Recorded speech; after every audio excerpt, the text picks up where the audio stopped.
कल्याण मंदिर मुदारमवद्य भेदी भीता भय प्रदमनिंदित मंग्री पद्मम संसार सागर निमज्जदशेष जंतु पुतायमानमभिनम्य जिनेश्वरस्य यस्य स्वयं सुरगुरुर्गरिमाम्बुराशिः स्तोत्रं सुविस्तृतमतिर्न विभुर्विधातुम् तीर्थेश्वरस्य कमठस्मै धूमकेतोस् तस्याहमेष किल संस्तवनं करिष्ये। चलिए आज हम 17वें काव्य से प्रारंभ करते हैं। पहले हम गद्य के रूप में पढ़ेंगे। आत्मा आत्मा मनीषिभिर्यन् त्वदभेद बुद्ध्या। त्वा बोलना और दभेद बोलना, दभेद से अभेद निकलेगा। त्वदभेद बुद्ध्या आत्मा मनीषिभिर्यन् त्वदभेद बुद्ध्या ध्यातो जिनेन्द्र भवतीह भवत्प्रभावः। ध्यातो जिनेन्द्र भवतीह भवत्प्रभावः। पानीयमप्यमृतमित्यनु चिन्त्यमानम्। पानीयमप्यमृतमृत्यनुचिन्त्यमानम्।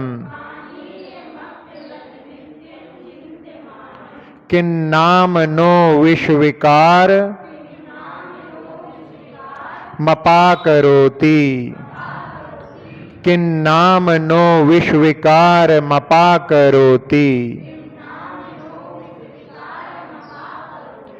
आत्मा मनीषिभिर्यन् त्वदभेद बुद्ध्या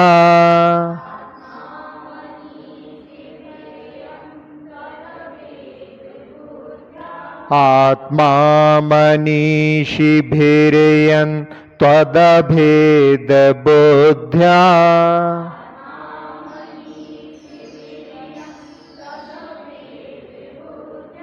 ध्यातो जिनेन्द्र भवतीह भवत्प्रभावः।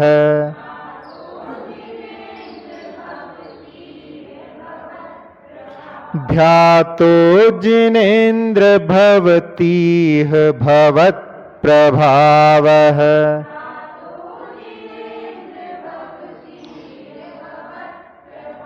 पानीयमप्यमृतमित्यनुचिन्त्यमानम्।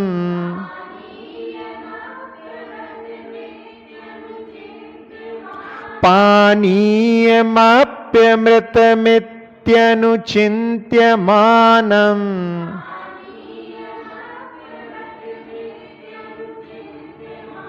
किन्नाम नो विषविकारमपाकरोति।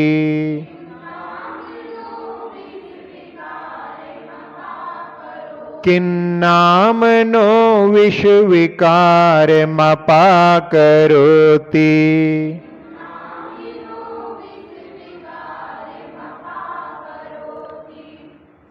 इस 17वें काव्य में भक्ति गंगा में अवगाहन करते हुए आचार्य कुमुदचंद्र महाराज पार्श्वनाथ भगवान की स्तुति करते हुए जिनेन्द्र नाम से संबोधन कर रहे हैं कि हे जिनेन्द्र, जिन्होंने अपने कर्म शत्रुओं को जीत लिया है वो जिन हैं और उनके स्वामी तीर्थंकर पार्श्वनाथ मनीषी भी बुद्धिमानों के द्वारा तद अभेद बुद्ध्या,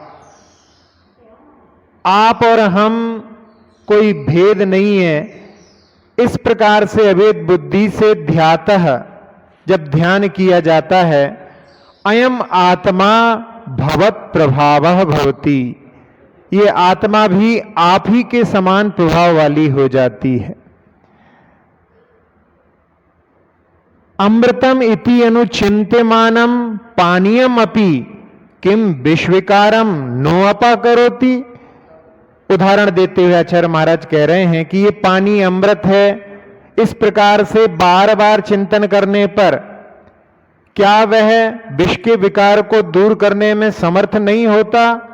अर्थात अवश्य होता है। धारणा का प्रभाव कि उस पानी पर बार बार ये अमृत है अमृत है, इस प्रकार का जब धारणा दी जाती है, ध्यान किया जाता है, तो उस पानी में भी ऐसा प्रभाव आ जाता है कि वो विष के विकार को दूर करने में समर्थ हो जाता है।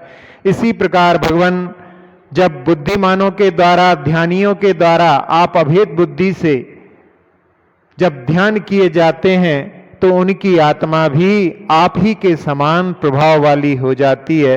इसमें कोई आश्चर्य वाली बात नहीं है। इस काव्य में ध्यान का ही विषय चल रहा है और मनीषियों के द्वारा जो विद्वान हैं, विचक्षण हैं, बुद्धिमान हैं, ज्ञानी हैं, ध्यानी हैं, जब ध्यान करते हैं भगवान का तो उस समय में प्रारंभिक भूमिका में वहां पर का आलंबन लिया जाता है। उसमें प्रारंभिक भूमिका में आचार्य पूज्यपाद महाराज ने समाधि तंत्र में एक कारिका के माध्यम से किस प्रकार से ध्यान करते हैं। भिन्नात्मान मुपास्यात्मा परो भवति तादृश बर्ति दीपम यथोपास्य भिन्ना भवति तादृशी। कि जैसे जो एक दीपक बुझा हुआ है, अभी जला नहीं है, जले हुए दीपक के पास में जाता है यानी उसकी आराधना करता है तो उसके अंदर भी प्रकाश उत्पन्न हो जाता है। ऐसे पंच परमेष्टि की शरण में जाते हैं तब उस समय में उनकी लौ से अपने अंदर भी ज्ञान की लौ जागृत हो जाती है। बृहद द्रव्य संग्रह में आचार्य नेमिचंद सिद्धांति देव ने जहां अध्यात्म का वर्णन किया है उसकी टीका ब्रह्मदेव सूरी ने की है और उसमें एक जगह प्रसंग आता है कि भक्त कहता है गुरु से कि हे भगवान, हम किनका ध्यान करें? तो उसमें गुरुदेव कहते हैं कि पंच परमेष्ठियों का ध्यान करो। वो कहता है 3 परमेष्ठि, आचार्य परमेष्ठि, उपाध्याय परमेष्ठि, साधु परमेष्ठि तो चलते भी दिखते हैं, आहार निहार उपदेश आदि भी देखते हैं, मन एकाग्र नहीं होता। गुरुदेव ने कहा कि फिर अरहंत परमेष्ठि का ध्यान करो। अरहंत परमेष्ठि का भी विहार होता है, उनकी भी वाणी खिरती है, उसमें भी एकाग्रता नहीं आ पाती है। तो कहा सिद्ध परमेष्ठि का ध्यान करो। और सिद्ध परमेष्ठि का ध्यान जब करता है तो वो कहता है कि अपने उपयोग को बाहर ले जाना पड़ता है। तब कहा कि अपनी आत्मा का ही ध्यान करो। तो इस प्रकार से धीरे धीरे केंद्रित होकर के अपनी आत्मा की ओर लौटते हैं। तो प्रारंभिक भूमिका में पंच परमेष्ठि के आलंबन की आवश्यकता पड़ती है और बाद में जब निष्णात हो जाते हैं ध्यानी मुनि योगी, तब उस समय में अपनी आत्मा का ही ध्यान करते हैं। उसको भी आचार्य पूज्यपाद महाराज ने समाधि तंत्र में उपास्यात्मान मेवात्मा जायते परमोऽथवा मथित्वात्मान मात्मेव जायते निर्यथा तरु। पहले दीपक को उदाहरण दिया, दूसरे में उदाहरण दे रहे हैं कि आत्मा अपनी ही अपनी उपासना कर करके परमात्मा बन जाती है। और उदाहरण में आचार्य महाराज ने कहा कि जैसे वृक्ष अपनी ही शाखाओं को आपस में रगड़ करके अग्नि को उत्पन्न कर लेता है, इस प्रकार से अपनी ही आत्मा का ध्यान निष्णात भूमिका में करने के बाद में आत्मा परमात्मा के रूप में परिवर्तित हो जाती है या आत्मा परमात्मा के जैसे प्रभाव वाली हो जाती है। तो यहां अभेद बुद्धि से जब भक्त आता है भगवान के पास में तो कहता है कि भगवान आपका जो वर्तमान है वो मेरा भविष्य हो, आपका जो भूत है वो मेरा वर्तमान है। इस प्रकार से अभी बहुत अंतर है, लेकिन मैं आपके शरण में आया हूं, दास बन करके आया हूं, और जो दास बनता है उसके लिए भी वहां पर भगवान की शरण को जो स्वीकार करता है, किसी कवि ने लिखा है, दासो हम रटता प्रभु आया जब तुम पास, दादर से नहीं हट गयो सो हम रहो प्रकाश। दास का दा हट गया और सोहम वहां पर बचा। सोहम, जैसे आप हैं भगवान वैसा ही मैं हूं। शक्ति की अपेक्षा से मेरी आत्मा में भी परमात्मा बनने की सामर्थ्य है, तो वहां पर सोहम सोहम। और उसके बाद में जब वो ध्यान में लीनता को प्राप्त होता है तो उस समय में सोहम सोहम ध्यावतो रह नहीं सको सकार, दीप अहम मम हो गया अविनाशी अविकार। सोहम में से भी सा भी चला गया और अहम, वहां पर अहम का अर्थ अहंकार ना रह करके आत्म तत्व में लीनता के माध्यम से और भगवान जैसा प्रभाव वहां पर जो ध्यान करते हैं अभेद बुद्धि से वो भी प्राप्त कर लेते हैं। तो इस काव्य में जिस बात को कहा है कि जो मनीषी ध्यानी योगी आपका ध्यान अभेद बुद्धि से करते हैं, उनकी आत्मा भी आपके जैसे प्रभाव वाली बन जाती है। जब ध्यान किया जाता है तब उस समय में इतनी एकाग्रता हो जाती है कि वहां पर जैसे लौकिक में बोला जाता है, दो मित्र होते हैं, वो आपस में कहते हैं कि तन दो हैं लेकिन आत्मा एक है, भले ही शरीर अलग अलग हैं लेकिन जान एक ही है, इस प्रकार से वो कहते हैं।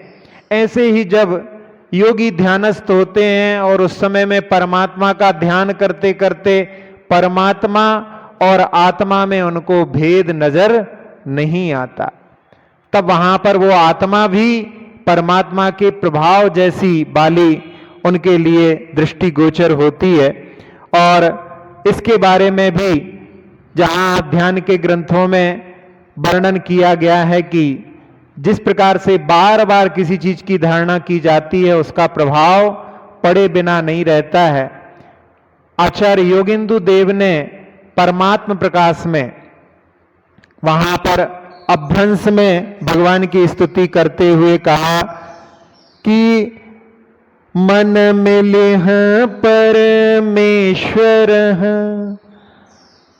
परमेश्वर बिमणस बिह भी समरस हुआ है पूज चढ़ावों कस।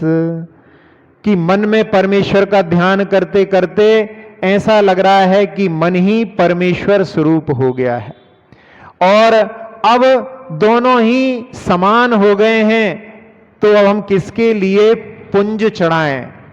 जब दोनों समान हो गए हैं तो वहां पर कौन पूजक और कौन पूज्य ये भाव भी वहां पर विलुप्त हो गया है। ऐसी अवस्था ध्यान की अवस्था होती है। जब ध्यान में लीन होते हैं तब उस समय में ध्यान करते करते ध्यान करने वाला ध्याता और ध्येय और ध्यान उन सभी में अभेद बुद्धि हो जाती है, वहां पर कोई भी भेद नहीं रह जाता।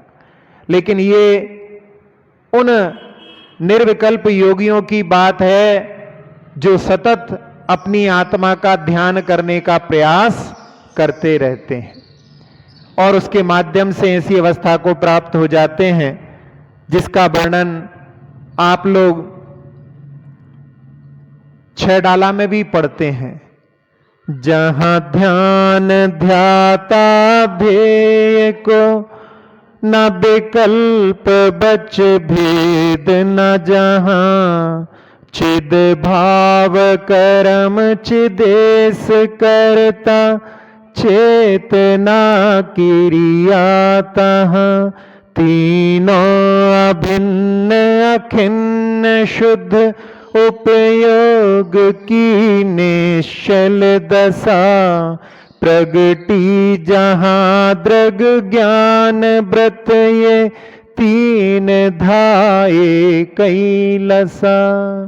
वहां पर दर्शन ज्ञान और चारित्र तीनों मिलकर के जो अभेद रत्नत्रय की अवस्था को प्राप्त हो जाते हैं। जैसे उदाहरण में जो अमृत धारा बनाई जाती है, पहले पिपरमेंट अजवाइन का फूल कपूर के रूप में अलग अलग दिखाई देती है, जब मिलकर के वो एक रूप हो जाती है तो वहां पर अलग अलग उसका भेद नहीं किया जा सकता।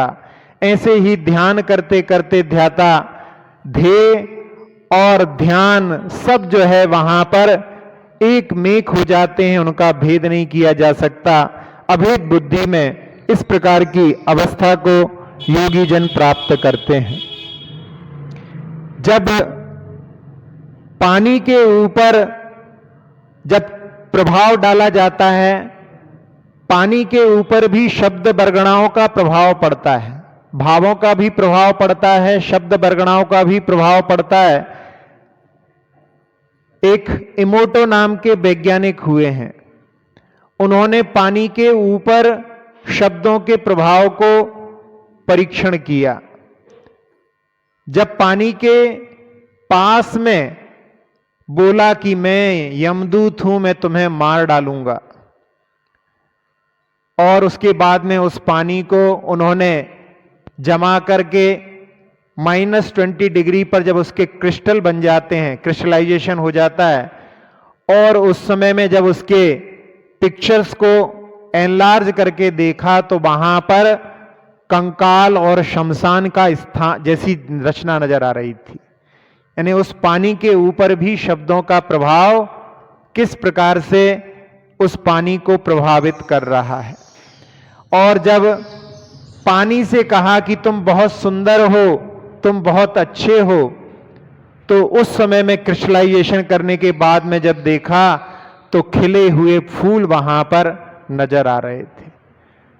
तो उस इमोटो वैज्ञानिक ने तो यहां तक कह दिया कि पानी भी सुनता है, लेकिन शब्दों का प्रभाव भी वहां पर किस प्रकार से पड़ सकता है, क्योंकि वो एकेंद्रीय है, वहां पर सुनने वाली बात नहीं, लेकिन भावनाओं का प्रभाव अवश्य पड़ता है। इसके बारे में तो कई वैज्ञानिकों ने खोज की है कि वहां पर जब कोई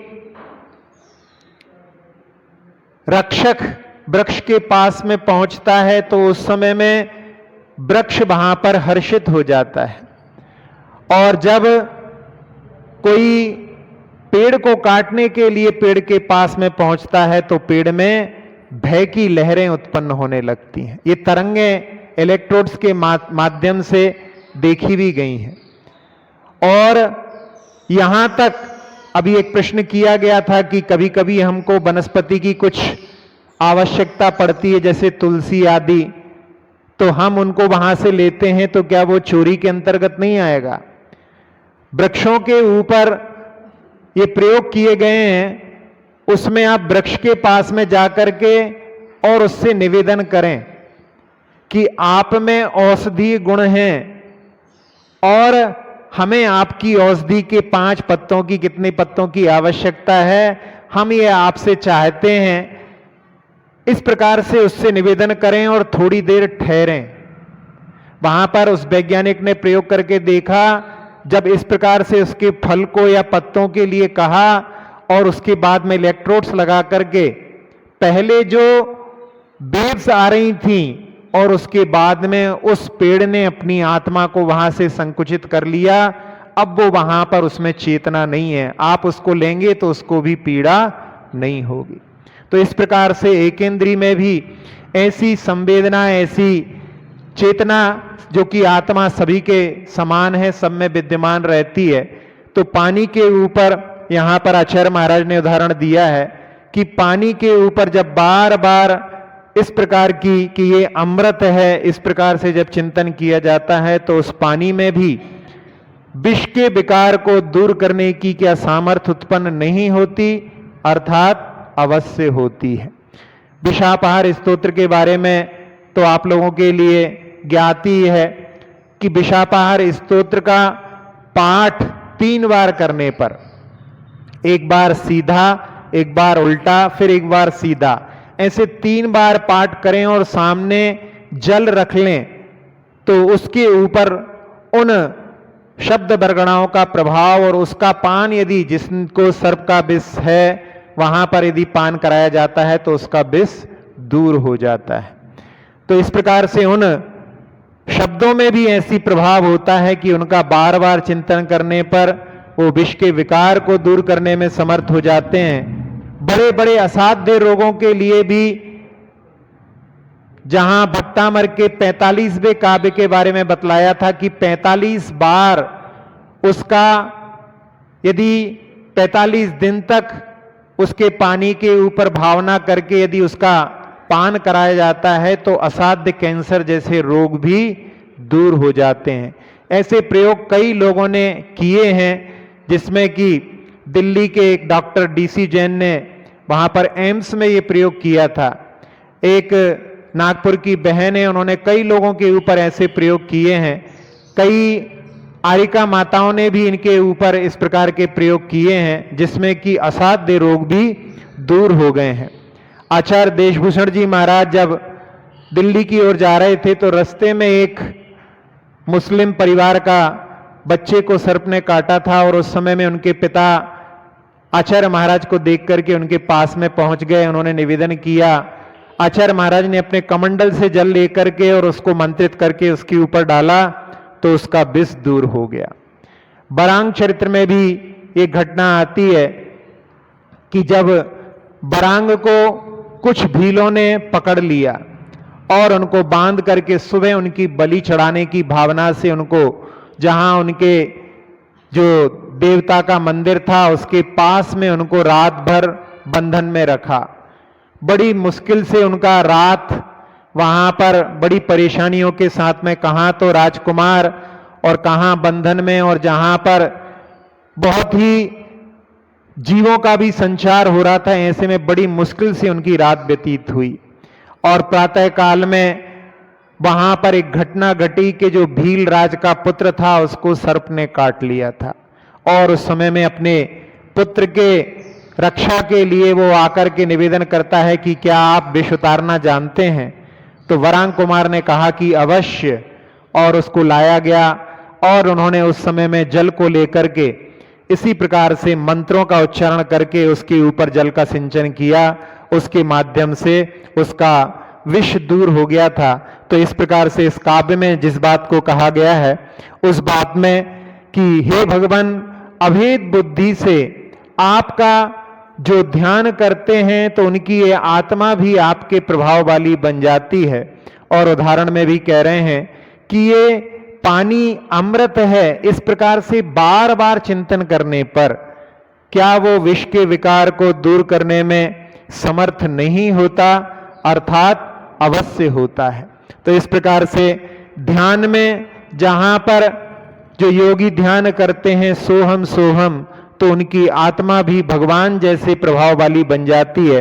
उसके लिए उदाहरण के माध्यम से आचार्य महाराज ने हमारे लिए कितना अच्छा एक ध्यान करने के लिए प्रेरणा इसके माध्यम से दी है। और साथ ही साथ में मंत्र विज्ञान का भी एक कि बार बार धारणा के माध्यम से पानी के अंदर भी अमृत के गुण उत्पन्न हो सकते हैं। उनका जब प्रयोग करके देखेंगे तो अपने लिए भी वहां पर इस प्रकार के, क्योंकि भावों का, शब्दों का प्रभाव अवश्य पड़ता है। जब कोई असमय में यदि ऐसा राग छेड़ दे जिसमें कि रुचि ना हो, बेसुरा हो, तो उस समय में मन पर वहां पर विपरीत प्रभाव भी पड़ता है। और सही समय में सही राग को जब छेड़ा जाता है तब उस समय में उन राग का भी शरीर के ऊपर प्रभाव पड़ता है। इसी प्रकार से शब्दों का प्रभाव भी अवश्य पड़ता है। तो जब जल में इतनी सामर्थ्य आ सकती है भावों के माध्यम से, तो भगवान का ध्यान करते करते यदि इस आत्मा में, चेतन में, वहां पर भगवान का प्रभाव यदि आत्मा में आ जाए तो कोई आश्चर्य वाली बात नहीं है। आत्मा मनीषि भिरेयन त्वदभेद बुद्ध्या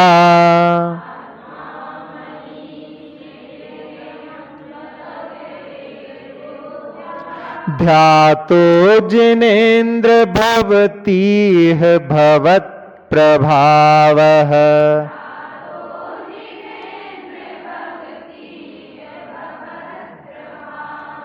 पानीयमप्यमृतमित्यनुचिन्त्यमानम्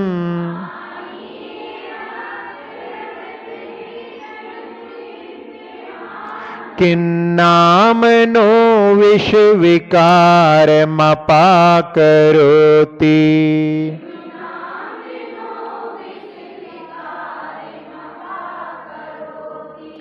अब इसके पद्यानुवाद का भी उच्चारण अपन लोग कर लेते हैं। स्तोत्र ये निराला सब दुख को हरने वाला,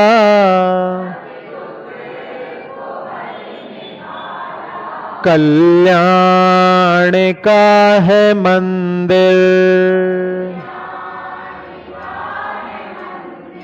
प्रभु गुण की है ये माला। स्तोत्र ये निराला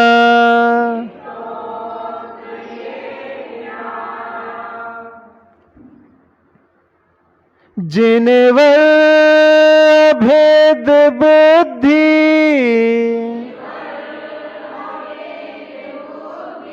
से आपको जो ध्याए,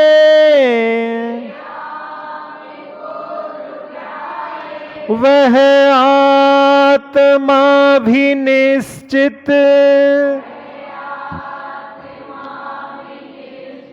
प्रभु सम प्रभाव पाए। चिंतन से जल भी अमृत,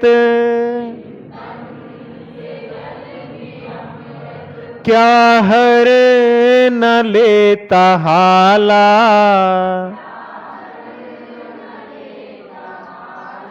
कल्याण का है मंदिर, प्रभु गुण की है ये माला। स्तोत्र ये निराला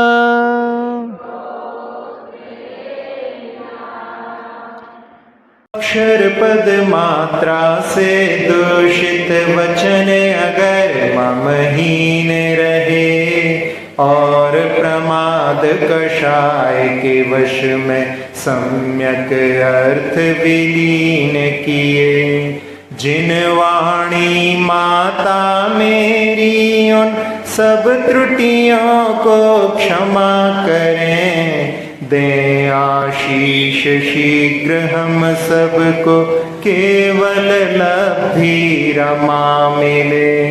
प्राप्त हमें हो बोधि समाधि परिणामों की शुद्धि हो, निज आत्म उपलब्ध हमें हो, शाश्वत सुख की सिद्धि हो। चिंतित वस्तु दात्री माता चिंतामणि उपमा भाती, करो वंदना पूर्ण विनय से चरण रखूं मैं ये पाती, कर जिन वाणी स्तुति, तन की ममता टार। महामंत्र का जाप अब सभी जपें नभ बार।